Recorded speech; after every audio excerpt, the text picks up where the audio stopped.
مين قالك ان تحليل مجموعة الدهون لازم له 12 ساعة صيام؟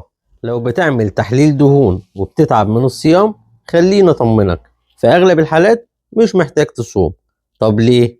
ده اللي هنقوله مع بعض دلوقتي. اول حاجة ان جسمك اغلب الوقت بيكون بعد الاكل، فبالتالي التحليل بيدينا صورة اقرب للواقع غير لما نعمل التحليل واحنا صايمين. تاني حاجة الكوليسترول الكلي والكوليسترول المفيد مش بيتأثروا بالأكل تقريبا، كده كده التحليل إن شاء الله هيطلع مظبوط. تالت حاجة الدهون الثلاثية، رغم إنها ممكن تعلى شوية بعد الأكل إلا إن الدراسات الحديثة قالت إن تحليلها بدون صيام بيدينا تقييم أكتر عن خطر الإصابة لأمراض القلب. رابع حاجة الموضوع أأمن وأسهل، مفيش دوخة، مفيش هبوط في السكر، راحة أكتر لمرضى السكر وكبار السن. الخلاصة تحليل الدهون من غير صيام بقى ده الطبيعي دلوقتي، الا في حالات معينه واللي فيها الدكتور بيطلب من المريض انه يصوم، زي حالات ارتفاع الدهون الثلاثيه بشكل زياده قوي.